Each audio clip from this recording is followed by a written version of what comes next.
My name is Haohang Wen. I am a PhD student from The Ohio State University. It is my great pleasure today to present our work, automated cross-platform reverse engineering of canvas commands from mobile apps. This is a joint work between Ohio State and UC Irvine. So vehicles are ubiquitous in our daily life today, and they are actually complicated systems. As an automobile, there are approximately hundreds of electronic control units, such as ECUs, that are responsible for various vehicle functions, including steering, braking, and acceleration. To coordinate these complicated components, an in-vehicle network is necessary to make sure that the whole system can work properly. So among these vehicle networks, the control area network bus, such as CAN bus, is the most widely used protocol deployed on modern vehicles today.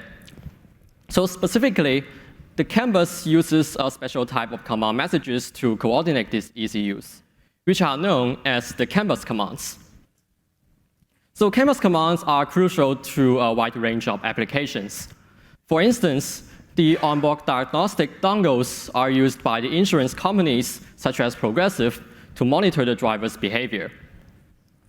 Also, the in-vehicle infotainment systems also use CAN bus commands to perform vehicle control functions, such as letting drivers unlocking the doors or shutting down the engine.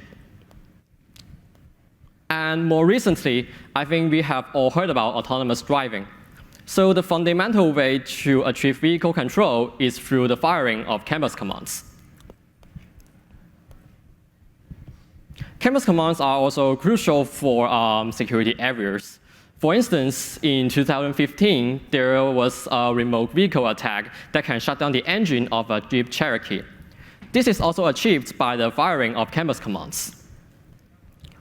So the knowledge of CAN bus commands is also crucial for vehicle security monitoring.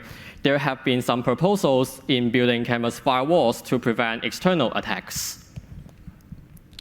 Now I just have demonstrated the useful applications of the CAN bus commands. However, they are often kept privately by their manufacturers. And as a result, there is a need to know about them. So over the past few years, there have been a few attempts in reverse engineering the CAN bus commands. The state of the art is through fuzzing with random CAN bus commands, or by manually triggering physical actions on a real automobile and then observing the changes on the CAN bus traffic. However, these two approaches have the following shortcomings. First, they have limited scalability, since the CAN bus commands are highly customized and diversified, which means that the CAN bus commands across different manufacturers and even different vehicle models are highly diverse. And secondly, these two approaches require excessive costs, since they require significant manual efforts and also real automobiles. And therefore, it is necessary to design a more cost-effective and automatic approach for reverse engineering the CAN bus commands. Fortunately, in recent years, we have witnessed the massive growing popularity of the IoT. And vehicles have no doubt become part of the IoT. For a modern automobile, if it needs to be really smart and intelligent, it needs to stay connected, such as connecting to a car companion mobile app. We have noticed that there are mainly two types of such mobile apps. The first type is called IVI apps, which interact with the IVI system to perform certain vehicle control functions. For vehicles that do not have such advanced IVI systems, there are also OBD2 dongle apps that works with the OBD2 dongle to perform vehicle diagnosis and also remote control functions. Here, let me use a figure to illustrate the general workflow of an automotive IoT system. Assume that we have an app in a smartphone and also a vehicle. They want to talk with each other. For instance, an app may ask the vehicle to turn off the lights or shut down the engine. There are multiple ways to do that. First, the app can directly send a command to a cloud server, which will then forward this command to an IVI system on the vehicle. When the IVI system receives the commands, it will deliver it to the CAN bus on the vehicle and trigger certain actions. Secondly, the smartphone can also directly connect with the iOS system through wireless networks, such as Wi-Fi or Bluetooth. In this case, the app can directly inject a command to the iOS systems and finally gets delivered to the CAN bus. And similarly, an app can leverage an OBD2 dongle and deliver the message to the CAN bus as well. So from the above three cases, we note that an app must contain certain direct or indirect CAN bus commands to achieve certain vehicle functions. So these commands can be direct, which means that they will be directly relayed by the iOS system or dongle to the CAN bus. Or they can be indirect, which means that they will be finally translated into valid CAN bus commands and gets delivered to the CAN bus. And as a result, through reverse engineering the car companion mobile app, it is highly possible that we can obtain those CAN bus commands. So in this paper, we propose a cost-effective and automatic approach for reverse engineering CAN bus commands through analyzing mobile apps. We design a suite of effective techniques to uncover the CAN bus command syntactics and semantics. Here, the syntactics refers to the value, structure, and format of the CAN bus commands, while the semantics refers to their meaning and functionality. We have implemented a prototype called CANHUNTER on both Android and iOS platforms, and evaluated on 236 car companion mobile apps. It discovered 180,000 unique CAN bus commands, in which 86% of them are recovered with semantics. Next, I will present the detailed design of CANHUNTER. So first, let's look about the challenges and the insights. There are three main challenges. The first is how we can precisely identify the CAN bus command execution path from the mobile apps. The second one is how to achieve automatic syntactics recovery. And the third one is how to automatically infer the command semantics from the program. We propose the following three solutions in regards to the three challenges. First, we can identify the CAN bus command execution path with backward program slicing. And second, we can achieve syntactics recovery with dynamic force execution. And at last, we infer the command semantics with UI correlation and function argument association. This is the overview of CANHUNTER. It first takes a bunch of apps as inputs, which can either come from iOS or Android. It first performs backward slicing to produce the execution path that generates the CAN bus commands.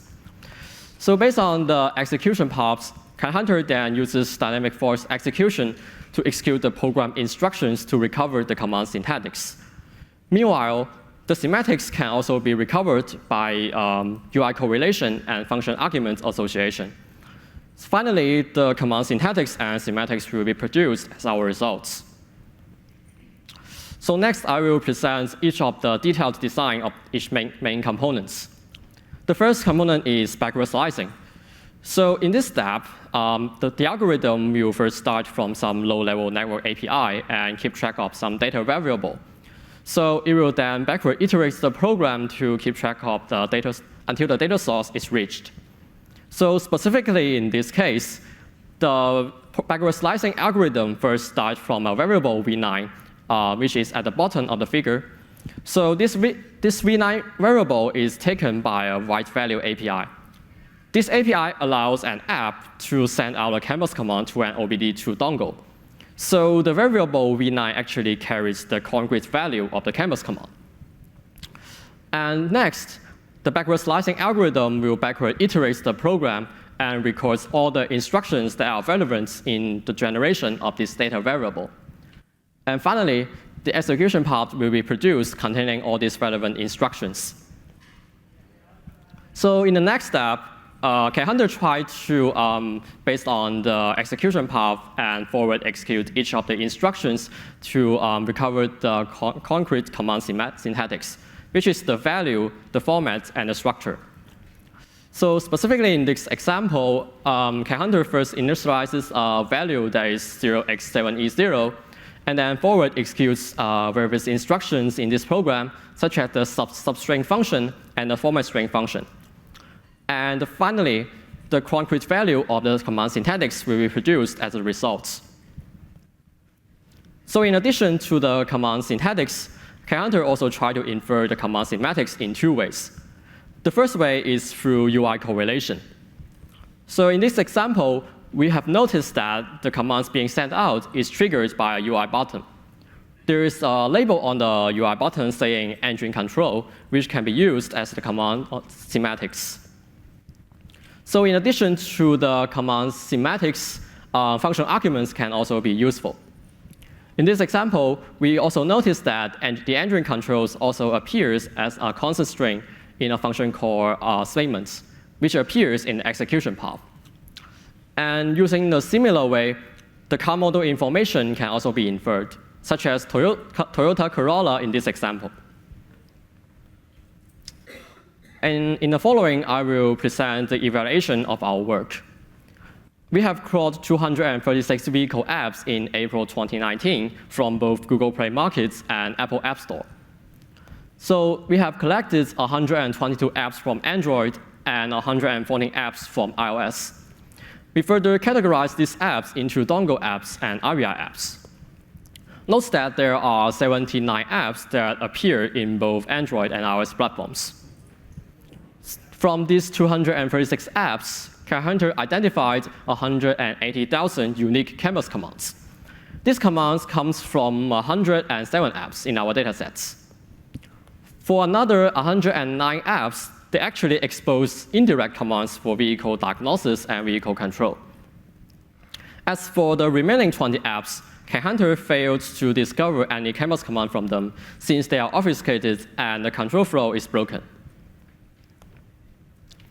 Interestingly, we discovered that most of the ARIA apps actually use indirect canvas commands to perform vehicle control functions.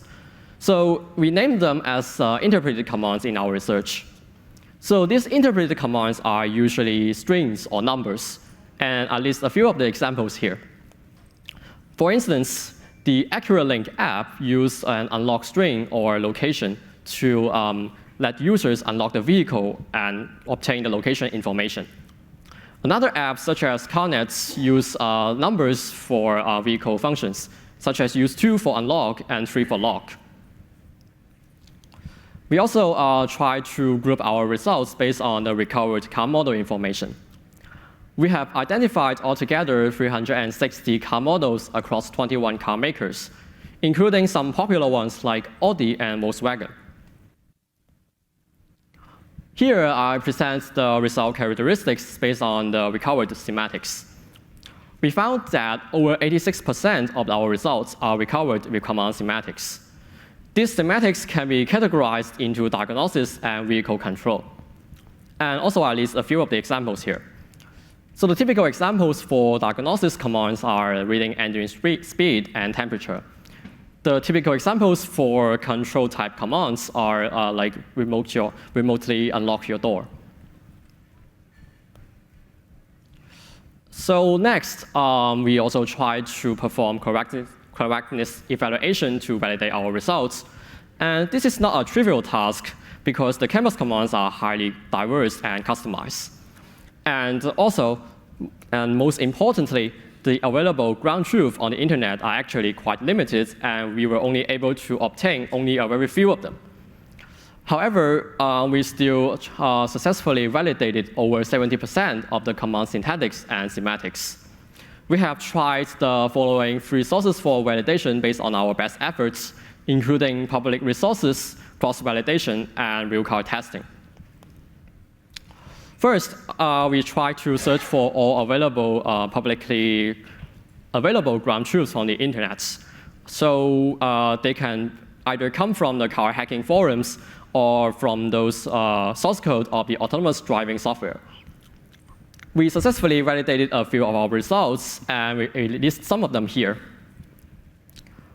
Interestingly, we discovered that there are 3 inconsistencies in the command semantics between our results and the ground truth. For example, our results recover the semantics of a command as engine temperature, while the ground truth says it should be water temperature. So we went back to check that this is not caused by the inaccuracy of our tool, but possibly by the programmer's mistakes. And next, we try to perform cross-validation that cross-compare the canvas commands appear in different apps in our results. This consists of two main steps. So the first step is through cross-platform validation. That is, we cross-compare the canvas commands across different platforms on both, so we compare those from Android to those from iOS. We further check whether their syntactics are matched, and based on the matched syntactics, we further compared the matched semantics. And similarly, the second step is to perform the in-platform validation.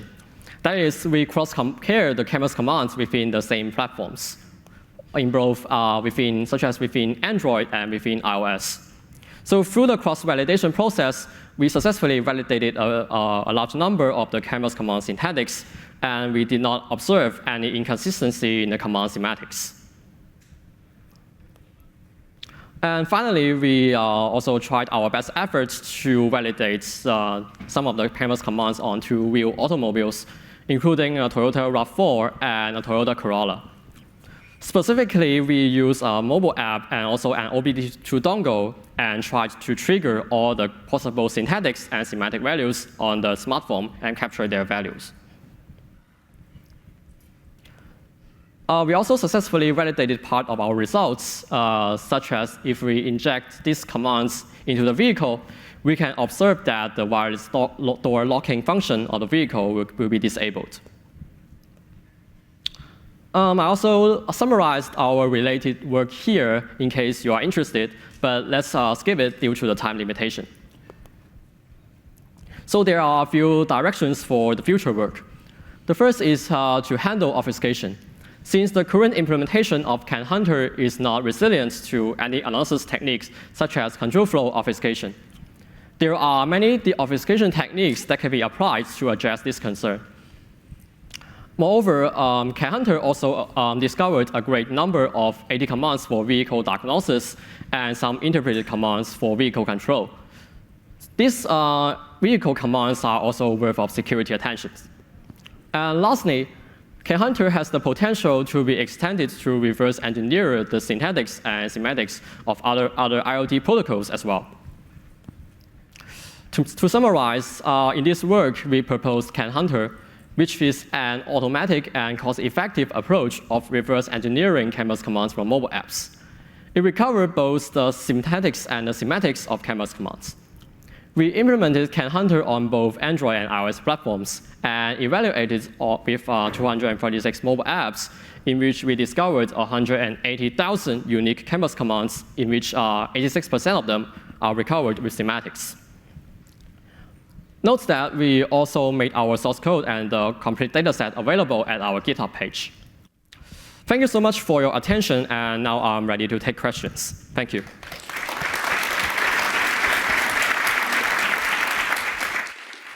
Hi, thanks for a great talk. My name is Ben Graas. I'm from the VU University in Amsterdam. If I understand your talk correctly, in some cases, the apps directly send raw CAN bus commands to the IVI, and they are just transmitted on the CAN bus directly. Does that give you the impression that you could send arbitrary CAN bus commands, and could that be dangerous? Yes, that's a good question. And so actually, we have another work that investigated, is there any filtering mechanisms in the canvas command